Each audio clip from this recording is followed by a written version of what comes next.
Penyidik Subdit 2 Perbankan di Treskrimsus Polda Sulawesi Utara menyerahkan 4 tersangka bersama sejumlah barang bukti kasus kejahatan perbankan bermodus skimming pada Bank Sulutgo ke pihak kejaksaan belum lama ini.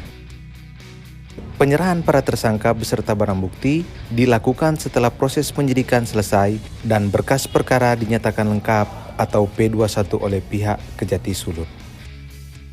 Dalam keterangan, Kasubdit 2 Perbankan AKBP Heru Hedi Hantoro ini akan menyerahkan para tersangka kasus skimming yang telah terjadi di wilayah hukum Polda Sulawesi Utara ke Kejati Sulut. Nah, keempat tersangka terdiri dari 2 pria warga negara Bulgaria dan 2 wanita warga negara Indonesia. 2 tersangka pria berinisial MIS alias AM dan VAK. Sedangkan 2 tersangka wanita berinisial CW dan ALS. AKBP Heru kemudian menerangkan secara singkat kronologis kejadian dan penangkapan. Dijelaskannya, para tersangka beraksi di 26 lokasi mesin ATM Bank Sulutgo di wilayah Kota Manado pada bulan Juni 2022.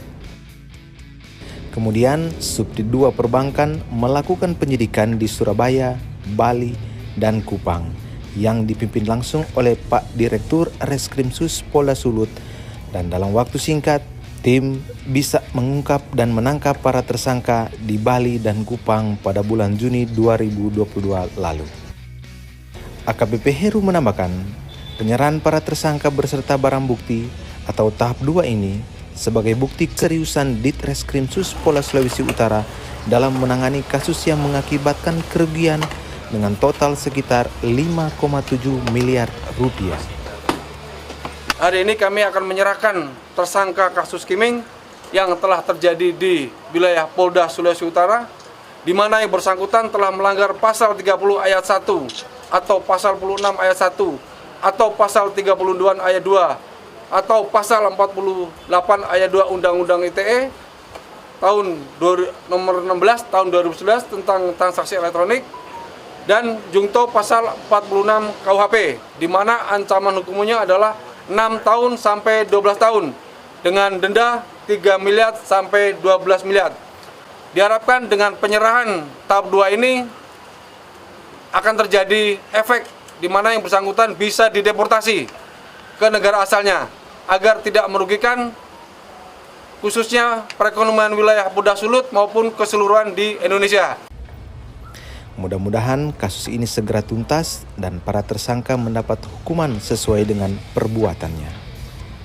Pihaknya juga berharap dilaksanakan tahap 2 ini akan menjadi efek di mana para tersangka warga negara asing ini tersebut bisa dideportasi ke negara asal mereka.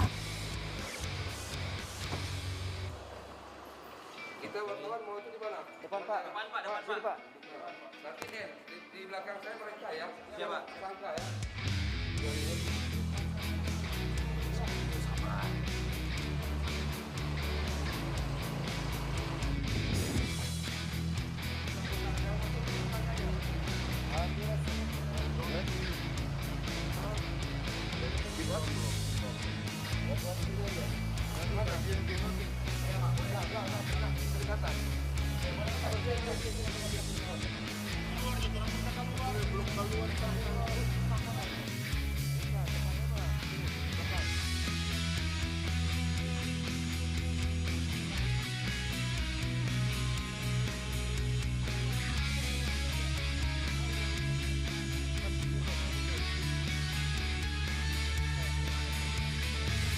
Kita juga bekerjasama dengan Barreskrim agar diharapkan adalah kepada Bang Sulut. Terima kasih, dikasih bidang lagi mana? Kalau titipkan untuk sekalian, karena perbankan belum semua. Titipkan di apa sisa? Kalau yang pemilu nanti ditawarin oleh pengelola. Kalian begitu semua. Ya udah, saya akan naik di sini. Yang satu belakang situ. Bukan. Supaya mau dapat tahu. Ya, pokoknya bagaimana menangis dulu.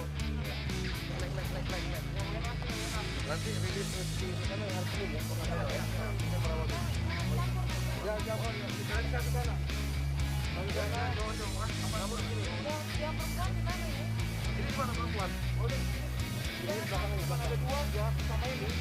Tinggal ini paling depan aja, ini paling depan. Ini Pak Ustaz.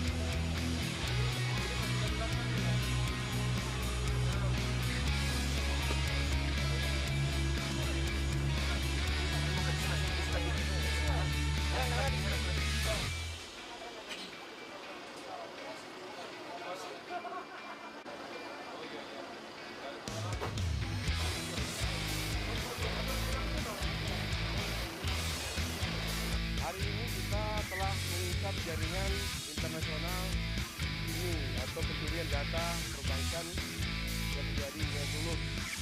Sebenarnya kejadian ini telah terjadi pada bulan Januari di Bank Sulut Go dengan kerugian nasabah sampai 1,7 miliar.